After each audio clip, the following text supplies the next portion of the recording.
Welcome to Navigating Complex Divorce and Parenting Issues with Attorney Melanie Walls. Hello, everyone. Welcome to Navigating Complex Divorce and Parenting Issues with Attorney Melanie Walls.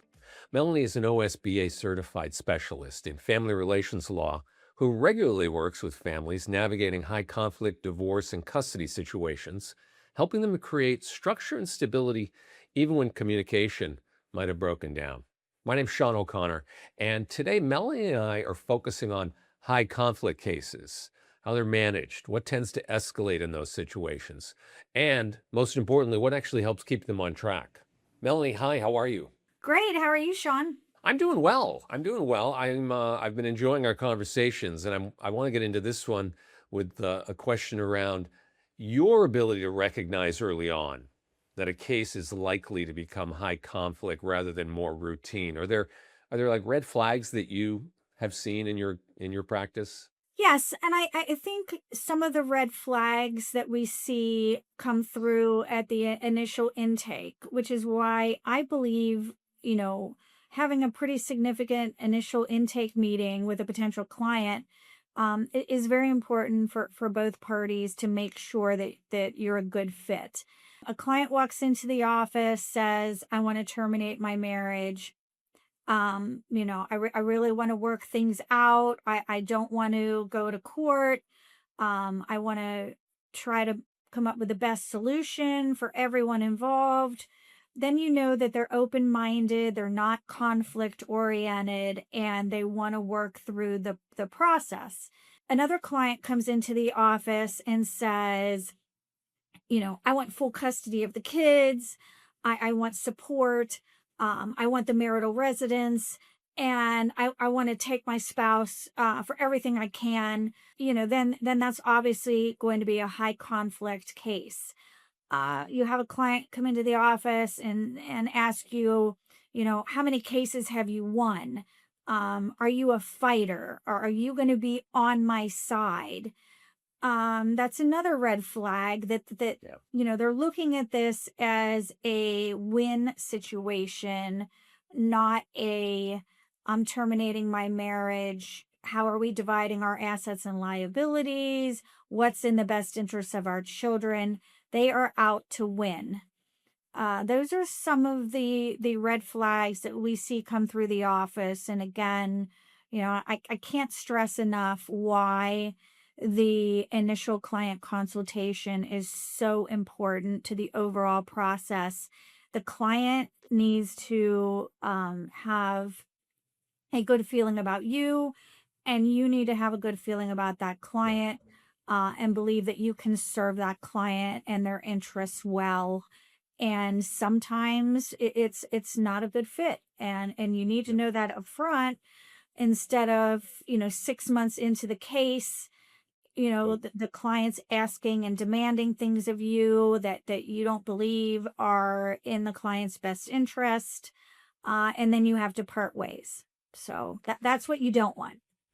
Yeah, yeah. I mean, that makes a ton of sense. And also, I mean, it's hard to even sometimes put into words, but I mean, given your experience having that initial meeting with someone, your ability to read between the lines, not that the client isn't also a perceptive person, but you've seen so many of these cases that you've got an opportunity to really kind of size things up and give, give some free advice at the outset almost to be like, hey, uh, this isn't a zero-sum game typically. Yeah, and I Uh, don't hesitate. I've been doing this for 28 years. I don't hesitate to tell someone, you know what, I don't think that we're a good fit.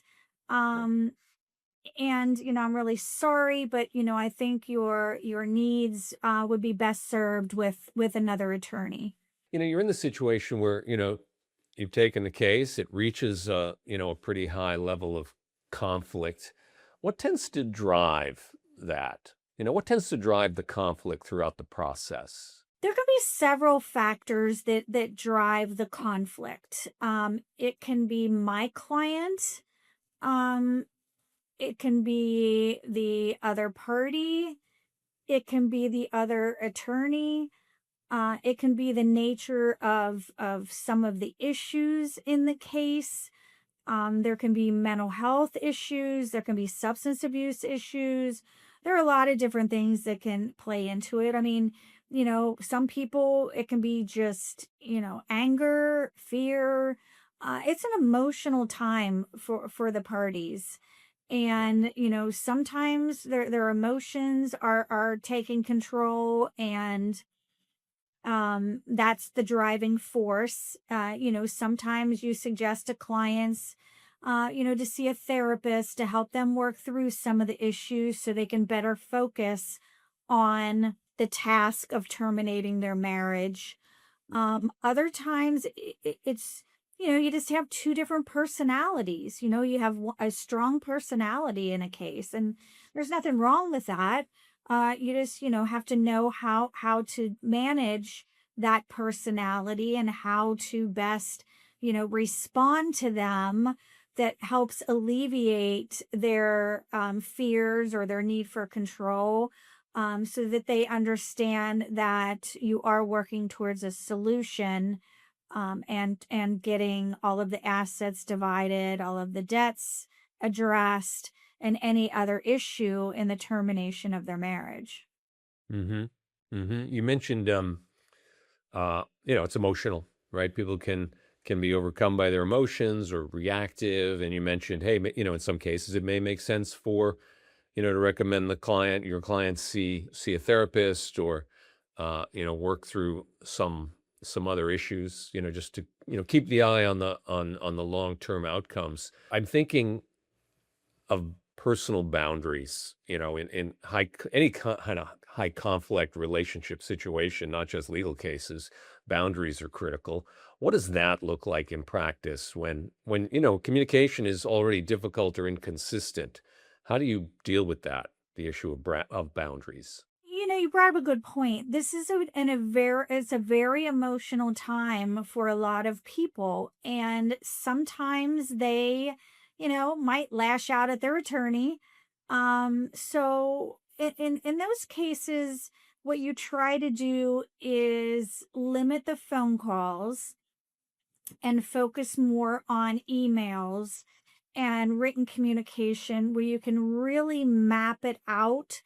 I think, sometimes people in telephone conversations, they forget what you talked about, they mishear something, they misunderstand something. I think when you send them an email with bullet points that maps out the issue in detail, they can keep referring back to it. A telephone call, they can't refer back to. So Right. I think written communication is very helpful because it gives the client something they can look back at and say, well, I think my attorney told me this, but you know what? Let me look back at that email on that subject and see what my attorney's advice actually was in the email. So I Hmm. think, a general rule is, the written communication with a client is much more impactful and effective because they can refer back to it. I mean, obviously, I don't mind talking to my clients on the phone, and we talk on a regular basis. But when it comes to a detailed issue or something complex, I think even after the phone call, you need to follow up with an email. This is what we just talked about, and here are my thoughts and recommendations on X, Y, and Z. So I think not only just emails in general, but I think email follow up after a phone call is very important for the client. Yeah, I mean, heck, in any business that I've been in, I mean, there's power in the extemporaneous phone conversation, but like you said, things get forgotten, or you forgot to say something, or I forgot that you said something, and add some emotion and what have you. And I get how an email, or more of a written correspondence, can really help, and also de-escalate things. I'm curious, a lot of conflict, lack of cooperation, one party being aggressive, maybe escalating the situation. How do you keep a case moving forward without unnecessary delays? Are there specific tactics that you have to rely on to navigate this stuff? Depends upon the reason for the delay. If discovery is a perfect example. You send a party interrogatories and requests for production of documents. Answer this set of questions, provide me with this list of documents. And, they send you maybe half of what you asked for. And then you follow up and they don't send anything else, or maybe they'll send you a little bit more. Then what you need to do sometimes is get the court involved. Um, file a motion, motion to compel. Judge, they're not giving me what I asked for. I'm entitled to this information. I need your help in getting this case moving along. Or if you just can't get a party to come to the table to try to negotiate, you may just ask the court for a conference call, a status report, and say, hey, judge, we're really trying to get this worked out, but we just can't get the other party to respond or give us a counteroffer. The judge may say, you know what, we're going to set this for an in-person for an hour where we're going to bring everyone into the courtroom and talk about this. You'd be surprised how effective setting a court date in front of the judge and having the parties appear in court, how effective that is. Before you know it, you're getting some communication and some movement on the other side when they find out that they are going to have to appear in front of the judge, 30 days from now, and the judge is going to want to know why this case isn't moving along. So, getting the court involved definitely helps move the case along. Well, and as an extension of that, the court has various tools at its disposal, right? I'm wondering how those processes, like temporary restraining orders, maybe, or we talked about parenting plans earlier. How does some of that from the court help stabilize these situations? So in Ohio, the Supreme Court has set deadlines for the domestic relations courts. For example, a divorce without children, they want it wrapped up in a year.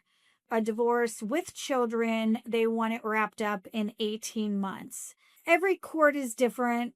Some courts are very cognizant of the Supreme Court deadlines. They want to meet those deadlines. They will keep the case moving. They set status reports. They require you to schedule a settlement conference.